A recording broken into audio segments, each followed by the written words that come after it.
कड़कड़ाती खून जमाने वाली ठंड पड़ रही थी। जंगल की झाड़ियों से घिरा हुआ डाक बंगला काफी दिन में जितना सुंदर दिखता था, उतना ही इस रात के कोहरे में भयंकर नजर आ रहा था।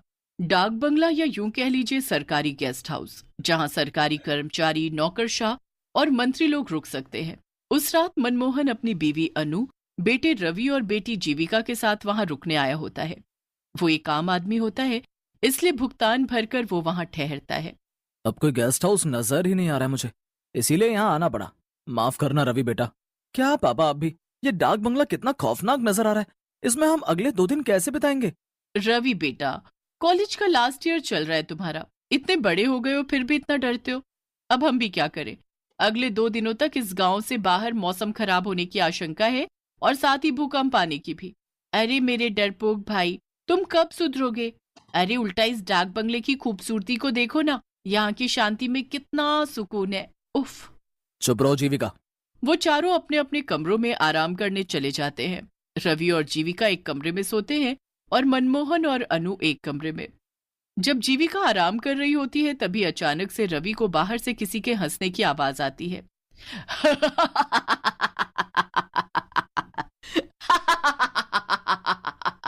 मेरे पास आओ, आओ, आओ मेरे पास, आओ। ये किसकी आवाज है? कौन है? रवि के पसीने छूटने लगते हैं और वो बालकनी में जाता है। तभी उसे वहां कोई नीचे नहीं दिखता है और ना ही दूर दूर तक जंगल में कोई नजर आता है। यहाँ तो दूर दूर तक कोई नजर नहीं आ रहा है। फिर ये आवाज किसकी थी? जीविका, तुम पागल हो क्या? ऐसे कोई करता है क्या? मैं कितना डर गया एक पल के लिए। सॉरी, मैं तुम्हें बस इतना कहना चाहती हूँ कि तुम अपने मन में से इस डर को भगा दो। ये जगह दिखने में जितनी हॉन्टेड है उतनी असल में है नहीं यार। थोड़ी देर बाद वो चारों खाना खाने नीचे आते हैं। तभी एक बूढ़ी काकी उन्हें खाना परोसती है। मैं झूठ क्यों बोलूंगा? मैं सच कह रहा हूँ, ये डाक बंगला सही नहीं है। मैंने अपने कानों से उस औरत की आवाज सुनी है। चुप करो यार भाई, मैं भी वहीं थी, तुम भी वहीं थे, तो उस औरत की आवाज सिर्फ तुम्हें ही क्यों सुनाई दी? मेरे कानों में क्या हड़ताल हो गई थी? हाँ। शट अप जीविका। हाँ बेटा, इतना मत घबराओ। लेकिन पापा। रवि बेटा, जैसा तुम सोचोगे वैसा ही तुम्हें महसूस होगा। तुम बार बार उसी बारे में सोचोगे तो तुम्हें वही सब नजर आएगा, वही महसूस होगा बेटा। चुपचाप खाना खाइए, वरना ठंड में जल्दी ठंडा हो जाएगा।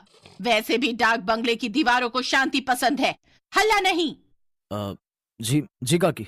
सभी खाना खाकर सो जाते हैं, लेकिन रवि को रात को नींद ही नहीं आती।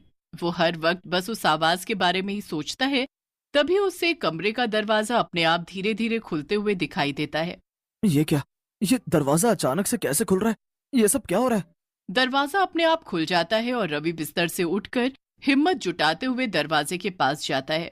तभी वो एक काले साए को फौरन सीढ़ियों से नीचे की तरफ भागते हुए देखता है। ये देख रवि की सांसें तेज और कलेजा कांपने लगता है। कौन था वहां? कौन था? और ये क्या? ये पेपर, इस पे तो खून की स्याही से लिखा है, मैं तुम सबकी जान ले लूंगी। क्या?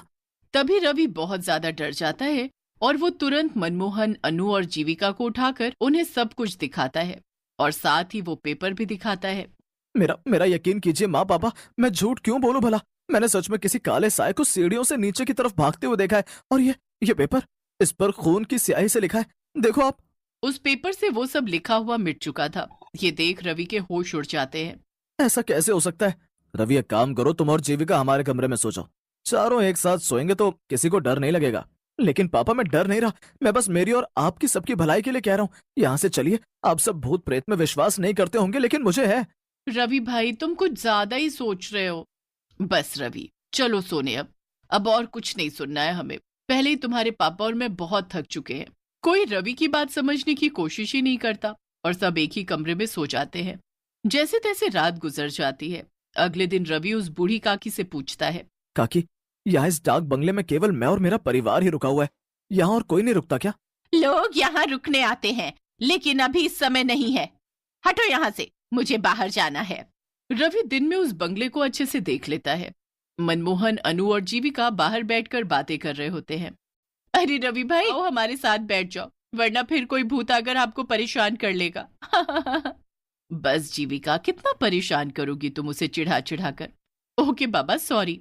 रवि कुछ दूर टहलने जाता है और तभी उसे एक लड़की दिखाई देती है जो सुनसान सड़क पर फूल बेच रही होती है। साहब, साहब फूल ले लो ना साहब, गुलाब, चंपा, चमेली, मोगरा, जास्मीन, सारे फूल हैं मेरे पास। न नहीं नहीं, मुझे नहीं चाहिए कोई फूल। अच्छा ठीक है, लेकिन मेरी बोनी हो जाए इसलिए एक फूल तो ले लीजिए प्लीज साहब। रवि उस फूल को खरीदकर अपनी माँ अनु को बालों में लगाने के लिए दे देता है। बाद में जब अनु बाथरूम में मुंह धोने जाती है तभी वहां की लाइट अचानक से बंद चालू होने लगती है। अरे, इन लाइट्स को क्या हो गया अचानक से? और जब अनु आईने में देखती है तभी उसके पीछे एक औरत खड़ी होती है जिसकी शक्ल काफी ज्यादा खौफनाक होती है। आ! अनु की चीख सुनकर सभी उसके कमरे में भागे चले आते हैं और उसे वहां पर बेहोश पाते हैं। माँ, माँ आंखें खोलो ना माँ। थोड़ी देर बाद जब अनु को होश आता है तभी वो उन तीनों को सारी घटना बताती है। अनु की जुबानी ये सारी बातें सुनकर उन तीनों के पैरों तले जमीन खिसक जाती है। माँ, ये सब सच है? हाँ जीविका बेटी, रवि बिल्कुल सच कह रहा था। देखो, मैंने कहा था ना आप तीनों से, इस डाक बंगले में जरूर कुछ तो गड़बड़ है। मनमोहन जी, मुझे कुछ नहीं पता, हम कहीं और रुक लेंगे, चाहिए तो जंगल में रुक लेंगे, लेकिन इस भूतिया डाक बंगले में बिल्कुल नहीं। हाँ पापा, अगर माँ और रवि ने यहाँ कुछ ऐसा महसूस किया है तो हमें यहाँ नहीं रुकना चाहिए। हाँ हाँ अनु, ठीक है, अपना अपना सामान ले लो, हम सब अभी इसी वक्त यहाँ से निकलते हैं। चारों अपना सामान पैक करके वहां से निकलने लगते हैं, लेकिन तभी वहां डाक बंगले के मुख्य दरवाजे पर वो बूढ़ी काकी खड़ी हो जाती है। काकी, हमें जाने दीजिए, हमें अब यहाँ नहीं रहना है। नहीं कहा ना, एक बार जब कोई इस डाक बंगले में आ जाता है तो वो फिर से वापस नहीं जा पाता। नहीं, आप हमें यहाँ जबरदस्ती रुकने के लिए नहीं कह सकती काकी, हमें जाने दीजिए प्लीज। मतलब ये कि तुम सब अब हमेशा हमेशा के लिए यहीं पर रहोगे, इंसान बनकर नहीं बल्कि भूत बनकर। उतने में अचानक से वो बूढ़ी काकी अपने भूतिया रूप में बदल जाती है और वहां आसपास सभी भूत इकट्ठे हो जाते हैं। ये सब देखकर चारों की रूह कांप उठती है और रोंगटे खड़े हो जाते हैं। नहीं, बचाओ! वो चारों भागने की कोशिश करते हैं लेकिन उनके पैर नहीं हिल पाते हैं और वो जमीन से चिपक कर रह जाते हैं। नहीं, हमने यहाँ रुककर बहुत बड़ी गलती कर दी, हमें यहाँ रुकना ही नहीं चाहिए था। बचाओ! ये हमारे पैरों को क्या हो गया, ये हिल क्यों नहीं रहे? हमें बख्श दो, हमें जाने दो, यहाँ से जाने दो, हमें जाने दो। नहीं, कहा था ना मैंने। अब तुम सबका अंत है, तुम सब भी हम भूतों की बिरादरी में शामिल हो जाओगे आज। ये तो वही फूल वाली लड़की है। यही तो इस डाक बंगले का नियम है, एक बार जो यहाँ पर आया वो वापस जिंदा नहीं लौट पाता, उसे तो मरना ही पड़ता है। ये सब मैंने शुरू किया था, क्योंकि कई सालों पहले इसी डाक बंगले में काम करते जान ली थी, क्योंकि मैंने उसे सोने की तस्करी करते हुए पकड़ लिया था और मैं उसका जुर्म पुलिस को बताऊं, इस डर के कारण उसने मुझे मार दिया, क्योंकि सभी इंसान ऐसे ही होते हैं, मतलबी और बुरे।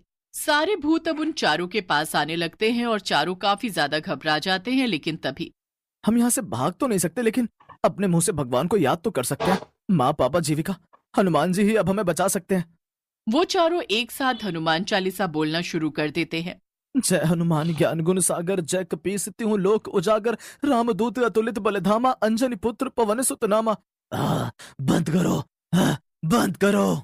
हनुमान चालीसा सुनकर सभी भूतों के कानों से खून निकलने लगता है और सभी एक के बाद एक खत्म होने लगते